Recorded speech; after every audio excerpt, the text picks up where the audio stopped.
금요일 아침 새벽에 만나는 하나님 오신 여러분들 환영합니다. 같이 기도하고 시작합니다. 아버지 하나님 감사합니다. 이 금요일 아침에도 하나님이 우리를 불러주시고 또 깨워주시고 예배의 자리 가운데 인도해 주셨습니다. 하나님, 하나님의 말씀이 얼마나 중요한지를 우리가 압니다.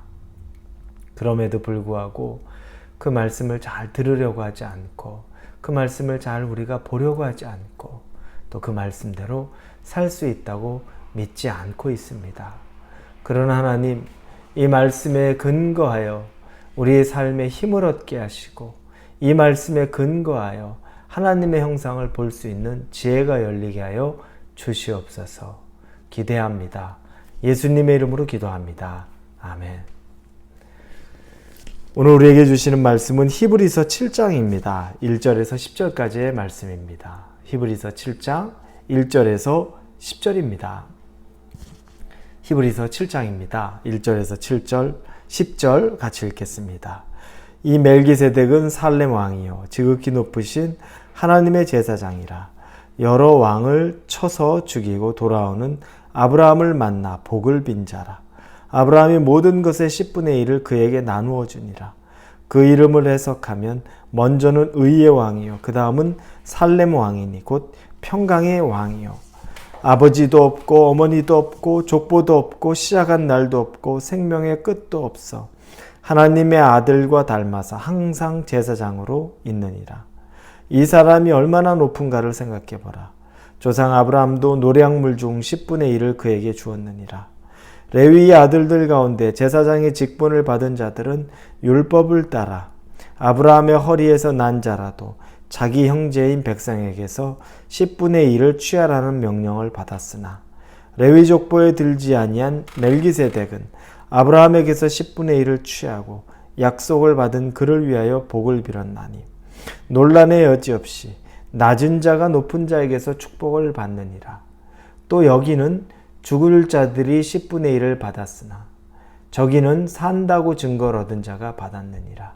또한 10분의 1을 받은 레위도 아브라함으로 말미암아 10분의 1을 바쳤다고 할 수 있나니 이는 멜기세덱이 아브라함을 만날 때에 레위는 이미 자기 조상의 허리에 있었습니다. 아멘. 원래는 히브리서 5장에서 멜기세덱에 대한 이야기를 하려고 했었던 것을 우리는 압니다. 그러나 히브리서 기자가 이 멜기세덱의 이야기를 하려는데 너희가 아직 지혜가 부족하다. 사실은 너희들이 지금 선생이 되어서 말씀을 가르쳐야 되는 지경에 이르렀는데 아직도 너희가 그 말씀에 그렇게 연약하다. 이런 책망 아닌 책망을 시작으로 했었습니다. 그리고 다시 그 말씀 여러 가지가 전개되고 이제 7장에서 멜기세덱에 대해서 이야기를 하려고 합니다. 멜기세덱은 누군가요? 여러분, 멜기세덱을 어디서 보셨죠? 멜기세덱은 창세기 14장에 보면 아브라함의 이야기에 등장합니다. 아브라함의 조카 롯이 소돔 땅에 살았는데 소돔과 그 주변의 나라들이 여러 나라들이 이 소돔과 소돔의 연합군들에 공격합니다. 그래서 롯도 거기에 포로로 잡혀갔죠. 그래서 아브라함은 자기 군대를 이끌고서 그 롯을 포로로 잡아간 그 나라를 뒤쫓아가서 다시 무찌르고 그리고 롯도 데리고 오는 그런 일이 이미 14장에 있었습니다. 그때 그렇게 돌아오는 길에 이 멜기세덱을 만나게 됩니다. 살렘의 왕이요 하나님의 제사장이라고 말하는 멜기세덱을 만나서 아브라함은 그에게 자기의 소유물 중 10분의 1을 드립니다.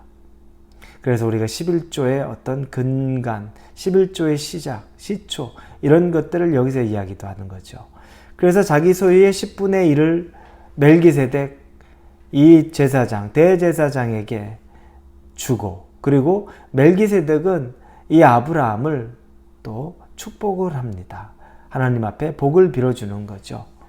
이 이야기들을 쭉 전개하게 되는데 오늘 나오는 본문에 보면 사람들은 이 멜기세덱이 구약의 살렘의 왕이요 대제사장이었다는 얘기를 하지만 그가 과연 누구인가? 실존 인물은 아니고 어떤 상징과 같은 것이 아닌가 이런 이야기를 합니다. 그런데 그렇지 않습니다. 오늘 본문의 3절에서 아버지도 없고 어머니도 없고 족보도 없고 시작한 날도 없고 생명의 끝도 없어 하나님의 아들과 닮아서 항상 제사장으로 있느니라. 왜 멜기세덱이 사람들이 상징이 아닐까라고 생각하는 거냐면 멜기세덱의 족보가 없다는 겁니다. 어디서 시작을 해서 어디서 왔는지를 알 수가 없다는 거죠. 우리 대제사장의 족보는 누굽니까? 아론을 시초로 하죠. 레위 지파입니다. 거기서부터 제사장들은 시작이 된 겁니다. 하나님이 그렇게 세웠습니다. 그래서 사람들은 무의식 중에 제사장, 대제사장 하면 당연히 아론의 계열, 레위 지파 출신 중에 나와야 한다고 생각하는 겁니다. 그렇지 않으면 대제사장이 될 수 없다고 생각을 하죠. 맞습니다. 그건 하나님이 그렇게 율법으로 주셨습니다. 그러나 그 이전에 이미 아브라함 때에 이 멜기세덱이라는 족보에는 나타나지 않지만 하나님의 아들과 같은 그와 같은 상징적인 인물, 그러나 실존했던 인물이 있었다는 겁니다. 왜 상징적이냐? 그는 예수 그리스도를 상징하고 있습니다. 오실 메시아인 예수 그리스도를 상징하는 것이 바로 멜기세덱입니다. 아브라함은 본인이 우리는 굉장히 아브라함의 믿음의 조상으로 여기며 우리 어제 그 아브라함을 잠시 살폈죠. 그래서 아브라함에 대해서 우리는 대단한 믿음을 가지고 있습니다. 그러나 아브라함이 오히려 자기 가진 물질의 10분의 1을 바쳐서 경배하는 대상이었던, 훨씬 멜기세덱은 높은 자라는 거죠.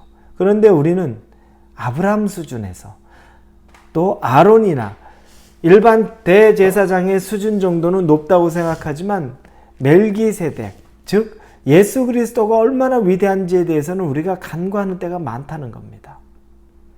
비교가 됩니까? 아론과 멜기세덱을 비교하겠습니까? 이미 멜기세덱은 아브라함으로부터도 물질을 받을 수 있을 만큼, 경배의 대상이 될 수 있을 만큼 높은 자였습니다. 아론, 레위 자손은 누굽니까? 그는 아브라함의 허리에 있는 자다. 아직 태어나지도 않은 자. 아직 아브라함 때부터 언젠지 모를 정도로 더 내려가야지 나올 수 있는 자손. 그렇죠. 아브람, 이삭, 야곱 이렇게 몇 대를 거쳐 가야, 그래야 레위가 나오는 거죠.